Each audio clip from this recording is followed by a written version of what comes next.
if you look at political attitudes, particularly among younger Americans, particularly among different parts of American society now, the sort of reflexive support for Israel isn't as pronounced as it used to be. And I think we're seeing that most visibly in the Democratic Party right now. Hi, it's Dr. Jed Macosko at academicinfluence.com and Wake Forest University.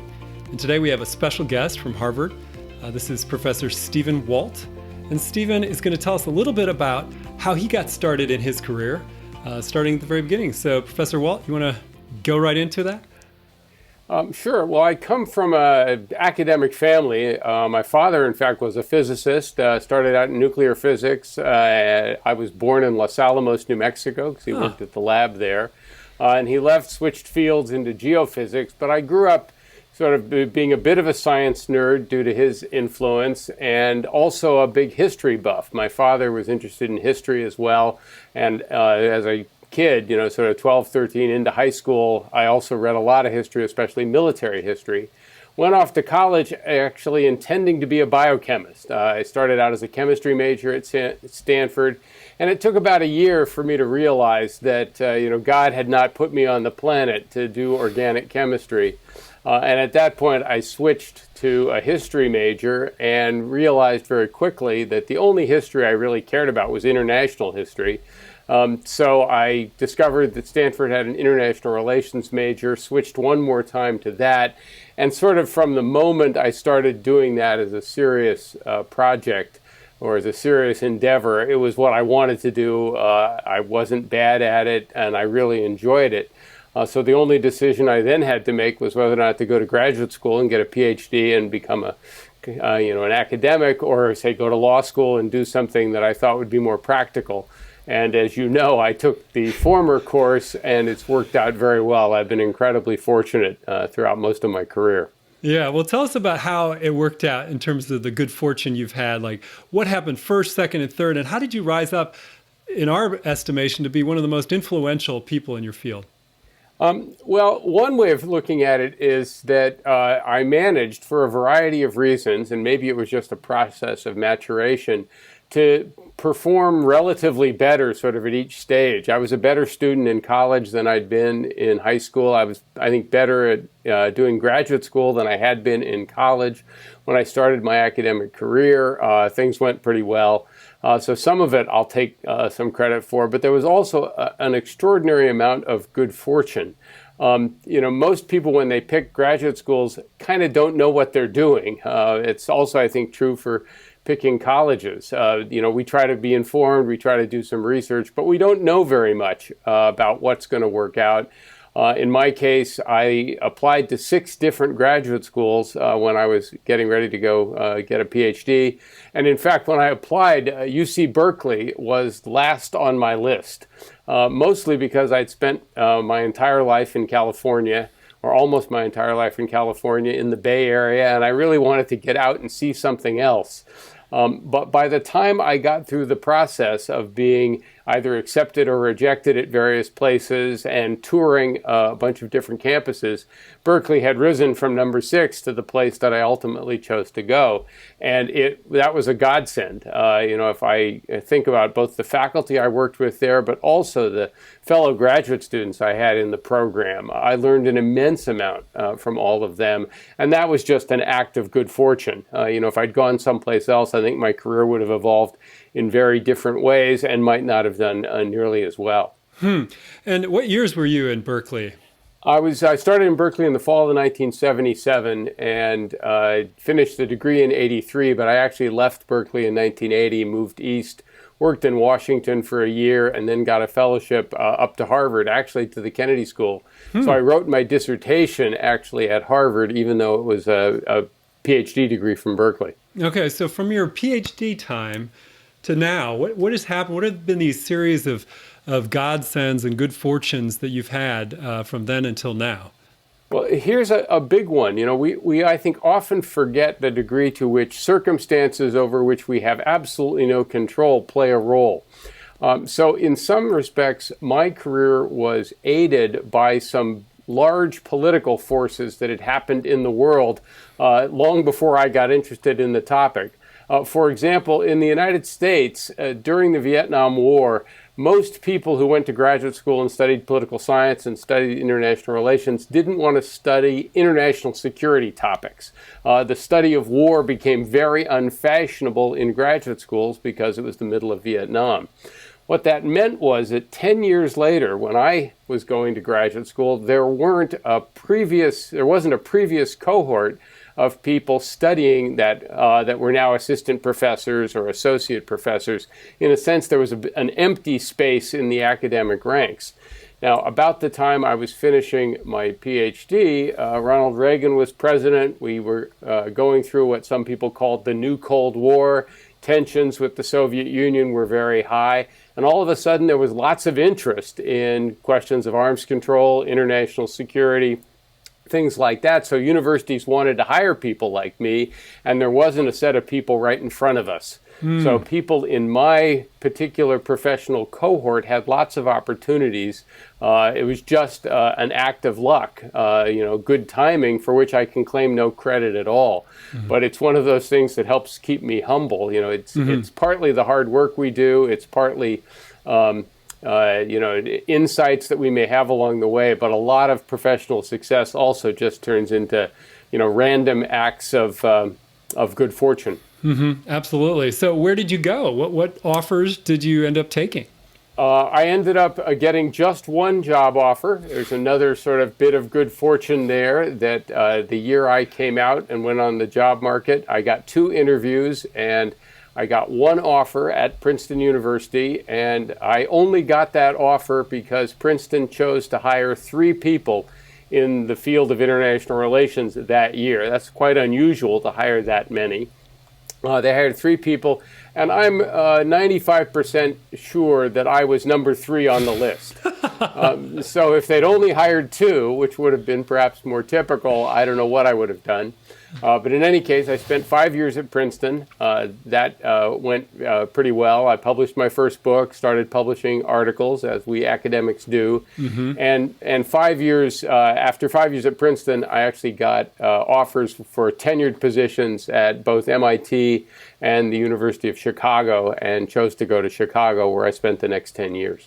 Wow. So what did you become known for while you were at Princeton and then Chicago? I think the thing I was most well known for, and probably still am, was my first book, which was based on my dissertation, was called The Origins of Alliances. And I developed a theory there, which is sort of built off realist balance of power theory that became known as balance of threat theory. This was, again, a sort of revision of some existing ideas about why states formed alliances, and that probably established my early reputation as much as anything else. Wow, that's really cool. So you built on that and continue to do work on what makes people go to war, what makes people start conflicts. Is that what you kept doing? Well, I think one of the things about my career, I've worked within international relations the entire time, but I have moved into different subjects. It's all been sort of focused around international security questions, but having written one big book on alliances, I didn't write a second book on alliances and then a series of articles building on that. There are some academics who work within a sort of narrow area and stay with that for a long time and often do really important work extending it. So I'm not criticizing that.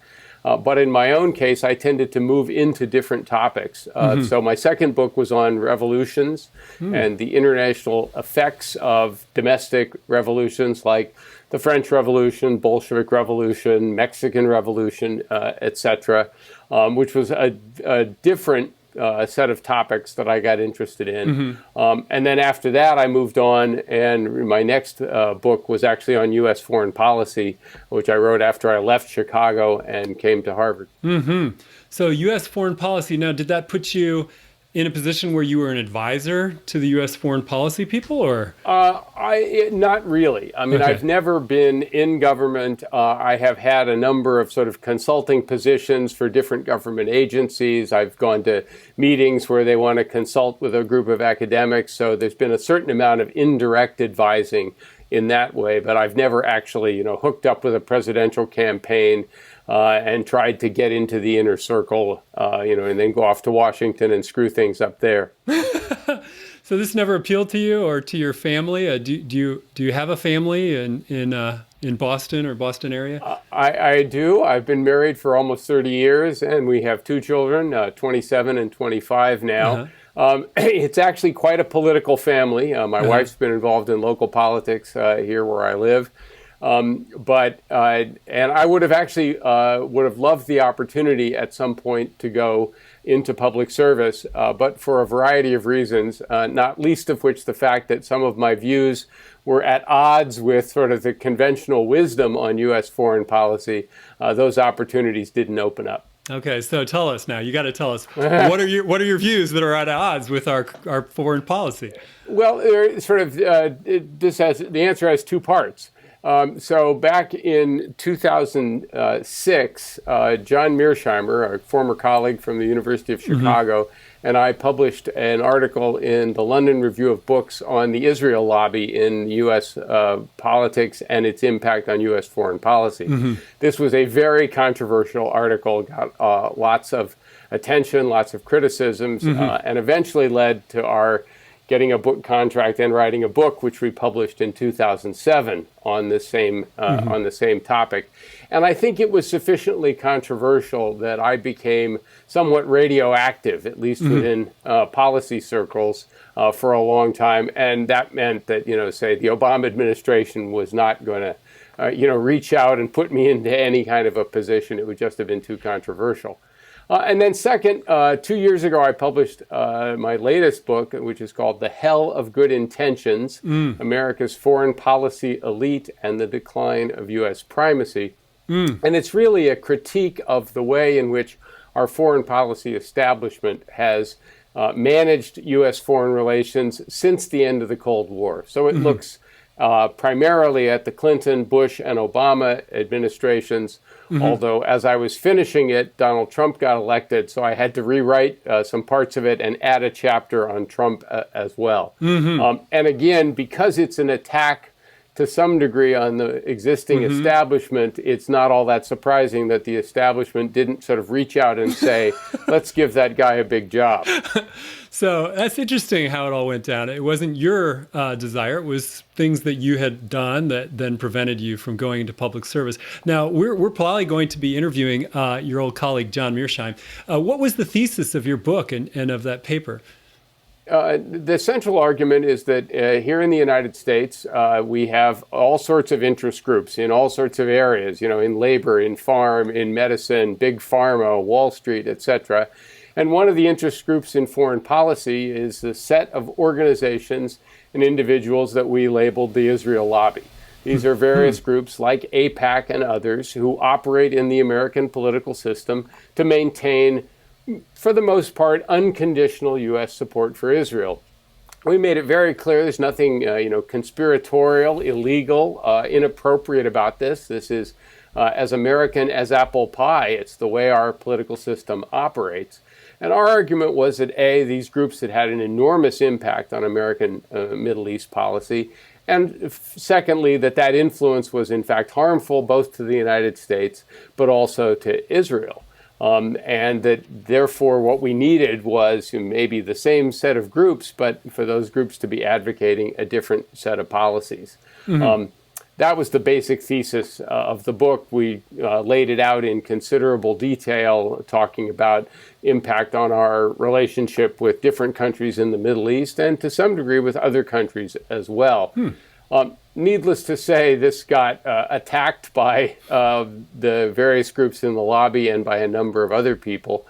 But I think, it now being about 13 years since we published that book, that events have actually borne out our argument pretty clearly, and it's not nearly as controversial as it was when we first published it. So what were the negative ramifications of their lobbying on Israel? That's the one that seems most surprising to me.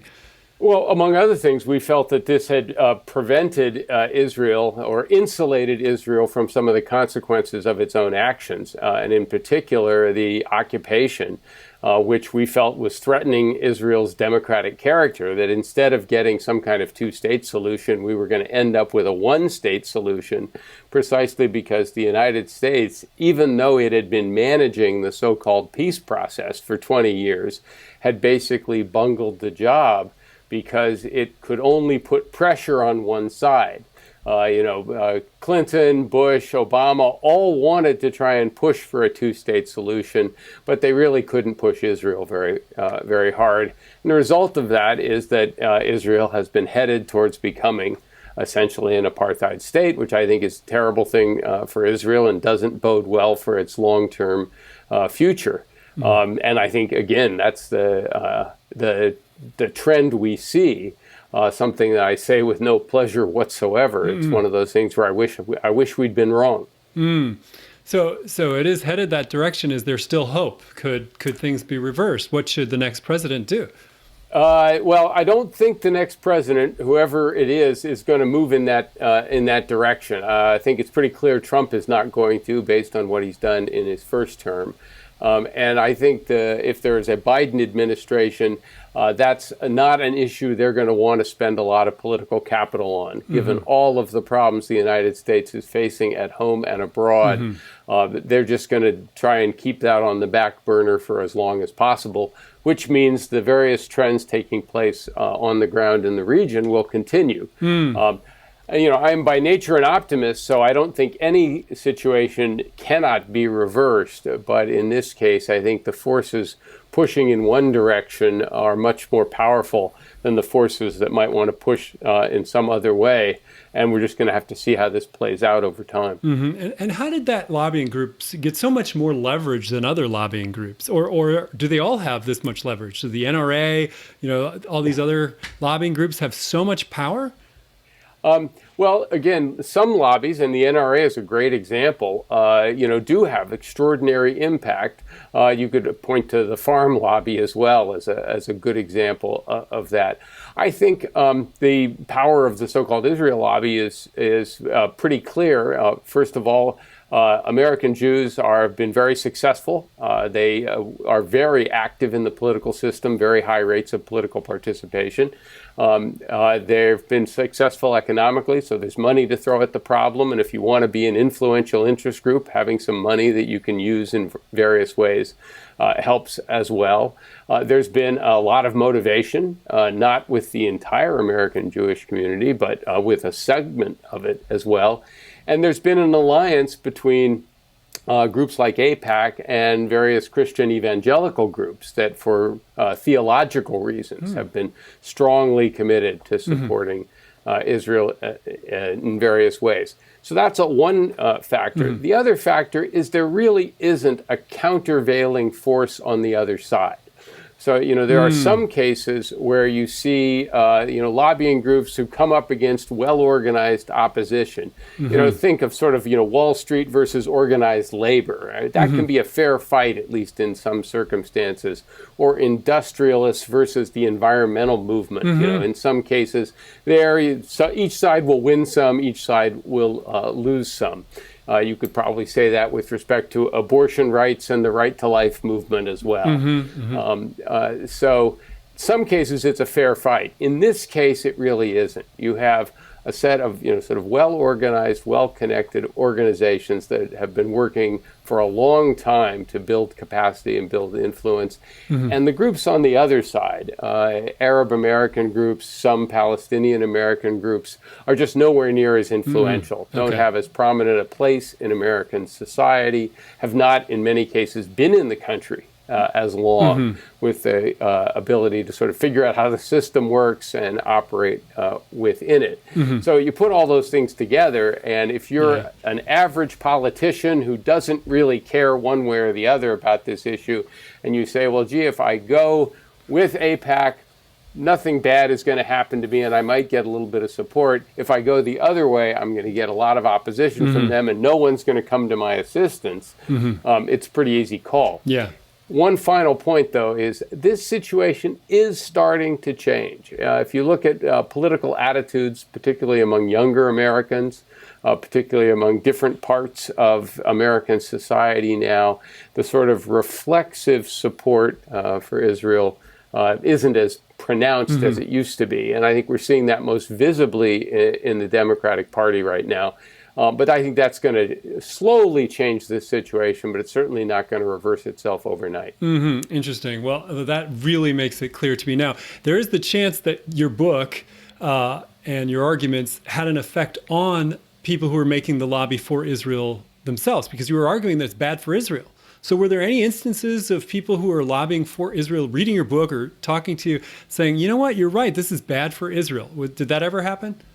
Well, I don't have anything that's really confirmed. I know there are people who were sort of advocates of, say, the two-state solution, who read the book. They actually got a number of positive reviews by people I would characterize in that camp, including in Israel itself.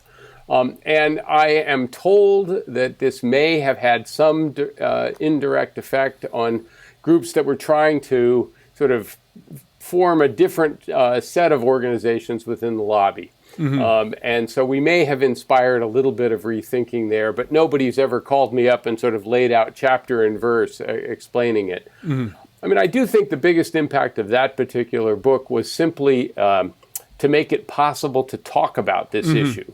The same way, we can talk about the NRA, whether you like it or not. We can talk about the Cuba lobby in Florida and the impact it's had. We can talk about the role that big pharma plays, or that HMOs and the insurance industry plays in shaping healthcare.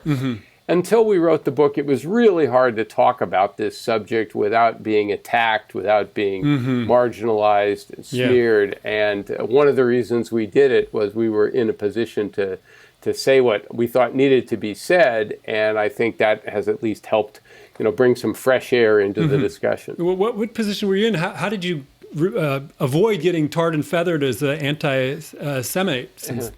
Well, we certainly got attacked and charged with that. It was completely false, and I don't think that particular charge really stuck with anyone who wasn't already sort of dead set against us, because there was simply no evidence to support it.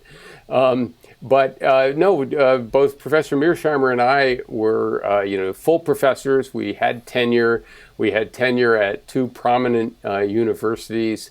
And when we were deciding whether or not to do the original paper, one of the things we said to each other was that, if we're not willing to tackle this, given where we are and given the secure positions that we have, then nobody would be willing to. And we felt a certain obligation to do so as a result. I might add, this is one of the reasons I'm still a very strong defender of the institution of academic tenure. I think many academics don't use it for the purpose it was intended, which is either to do ambitious research that's maybe not going to pay off, doesn't have an immediate prospect of benefit, but you want to pursue it for the sake of increasing the knowledge base, or it allows you to take positions that might be politically controversial.